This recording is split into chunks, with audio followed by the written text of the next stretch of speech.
is our last segment for The Boy Who Harnessed the Wind by William Kamkwamba and Brian Mueller, at least for now. And we are reading this book with permission from Puffin Books, the publisher, and we are very thankful for that. So as I was saying, this is the last segment for a little bit.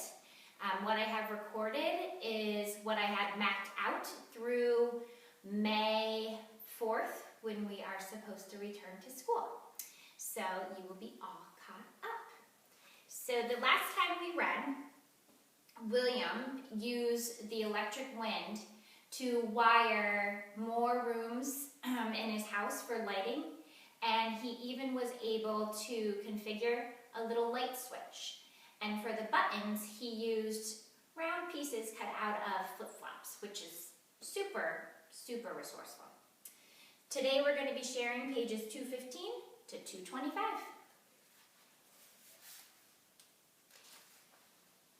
Having lights in my home was a remarkable improvement, but it also had its problems. My battery and wires were not the best quality, and in fact, they were kind of scary. I had used up all the good copper wire that Charity had given me, so all I had left were bits of stuff I found in the scrapyard and trash bins. Some of this wire was never meant to conduct electricity, but I used it anyway. I tied all the pieces together until it looked like one of those escape ropes that prisoners fashioned from bed sheets. It wasn't covered in plastic insulation either, like true electrical wire, so it sparked whenever I touched it to the battery. I had strung this mangy network to the walls and ceiling, which were made from wood and grass, trying not to cross any wires and send my whole house up in flames. To make matters worse, the termites were having a party in the wooden beams in my ceiling. Each night I went to bed listening to the sound of their tiny jaws, and I woke up the next morning to piles of sawdust on the floor. Their ferocious appetites had finally hollowed the beams and caused them to sag. It wasn't long before this nearly caused a disaster. After a big storm one afternoon, I returned from Jeffrey's house and discovered the beam had finally snapped. Probably from the wind. The ceiling now caved in the middle and my floor was covered in dirt and grass. The broken beam had also dumped hundreds of swarming termites onto the floor and across my bed. At first I tried sweeping them off, but there were too many. My father had managed to buy a few more chickens, and as I looked out my open door, I saw a gang of them walking past. "Come here, chickens," I called out. "Do I have a treat for you?" I tossed a few termites out the door to lure them in. Once they realized what a great bounty awaited them inside my room, they went crazy with hunger. Soon my floor and bed were filled with chickens, squawking and flapping their wings as they pecked at the helpless insects. This incident caused such a commotion that I didn't even notice the burnt smell. After the chickens cleared out, I looked closely at the broken beam and saw that my wires had crossed during the collapse. Luckily, they were so cheap and thin, they simply melted and snapped in two. I thank God no one had been hurt. So think about what could have happened. Those wires are exposed and not insulated in plastic. They could be setting off sparks. William's house has a lot of grass components, and that dried grass would ignite incredibly quickly if a spark hit it. So they could have had a major fire. When Jeffrey arrived later to help pick up the mess, I told him, "It's a good thing I'm too poor to buy quality wire. If I had used anything better, I'd have burned up my house." "I warned you about that roof," he said. Sure, but I didn't listen. I needed a proper wiring system, so as always, I turned to the book Explaining Physics for Ideas. On page 271, I found a good model. A diagram showed a utility system in a home in England, wired in parallel like mine. After the wires left the power supply, they entered a fuse box whose job was to shut down the circuit if it ever overloaded. I needed something like this. So, do you remember in the last reading that we did, he made those little breakers? So, in a fuse box, you have a bunch of those little circuit breakers. And each breaker corresponds to a certain area area in your home. So it might say control kitchen lights, or it might control washing machine and dryer, or maybe all the bedroom lights. So each circuit breaker in a fuse box is assigned to a certain area of electricity in your house. And that circuit breaker, it trips. It literally looks like a little switch, and they're all supposed to be going one direction. But if too much electricity is in that one area, it trips, and the switch automatically flips back over. It's a safety feature, okay? To prevent issues like too much electricity and fire. The fuses contained tiny metal filaments that melted whenever the overload occurred, but I didn't have any of these, nor did I want them, as the fuses had to be replaced each time. The book went on to describe a similar device called a circuit breaker, which used switches that could be reset. They didn't offer a drawing, but the concept seemed similar to an electric bell, which I had studied in detail. In most parts of the world, electric bells are found all over the place, at schools, railroad crossings, in fire alarms, and at one time in telephones. The concept is amazingly simple, which is why I loved it so much. It works like this. A coil becomes magnetized and pulls a metal hammer that strikes a gong. Boom. So picture an old-fashioned bell, one that would be mounted on the wall.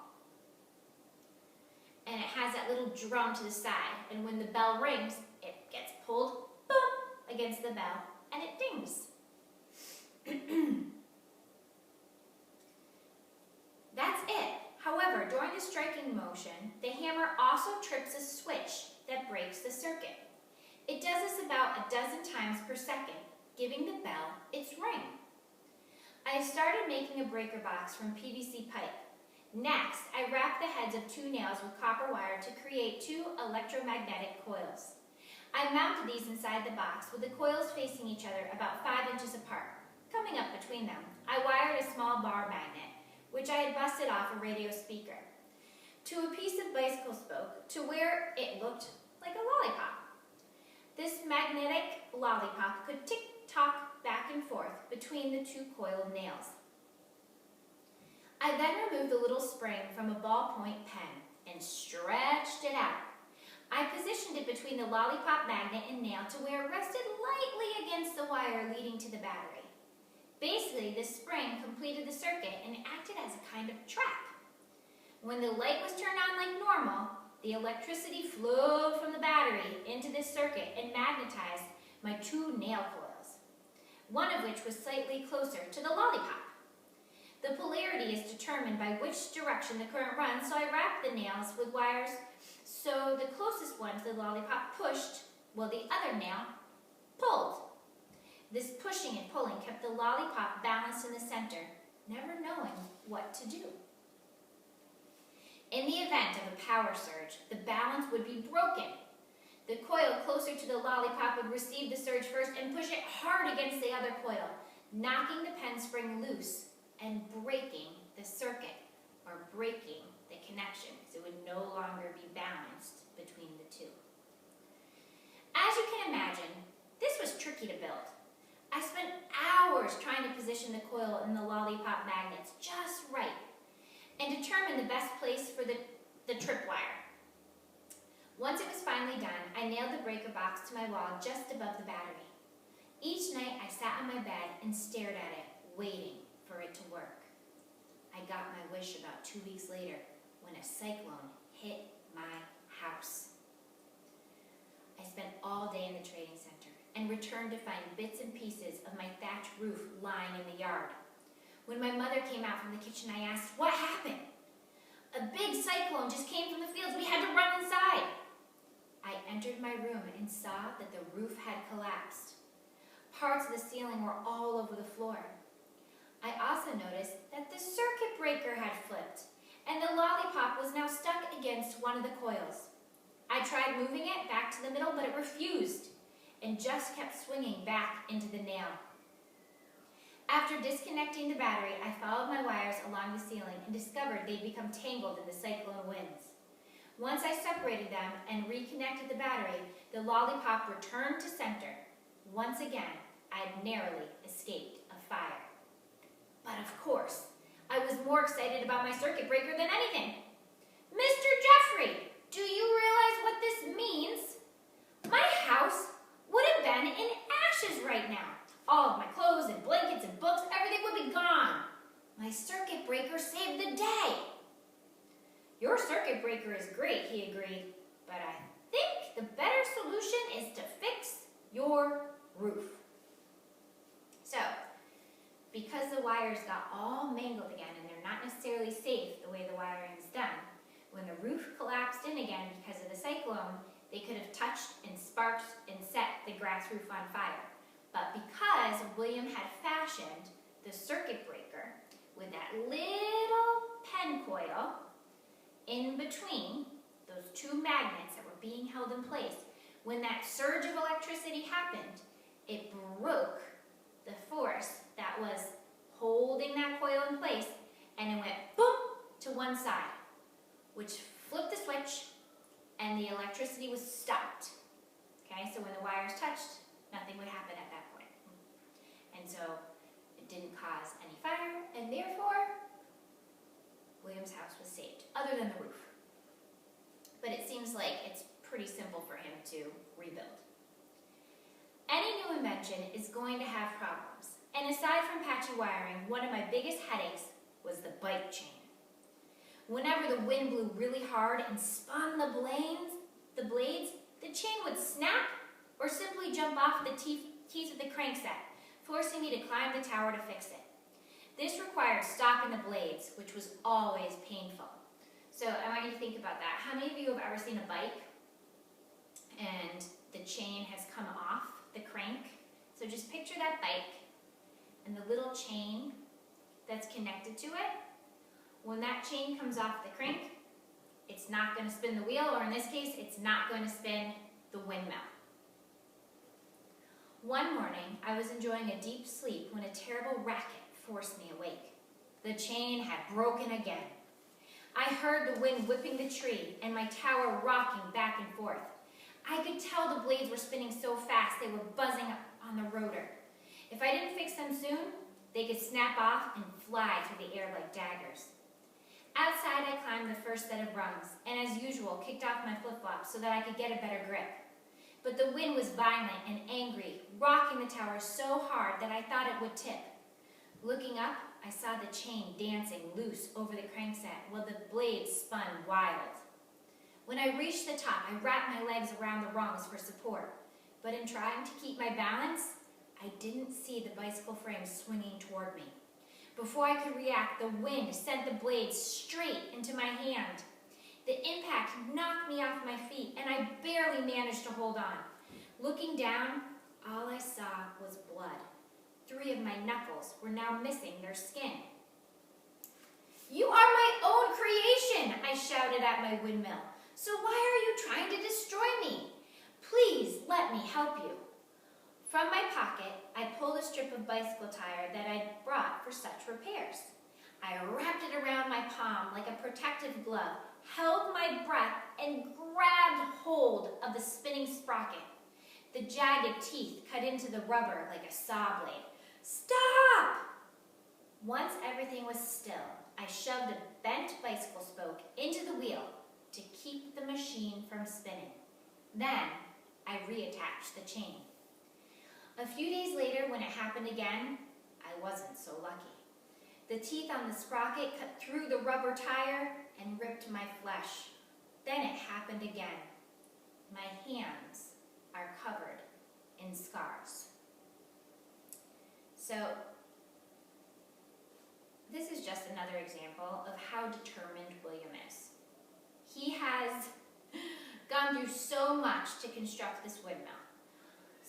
Finding all the parts, having help from Gilbert, continuing to work despite people telling him that he was crazy. He has learned how to wire a home. That is no small feat.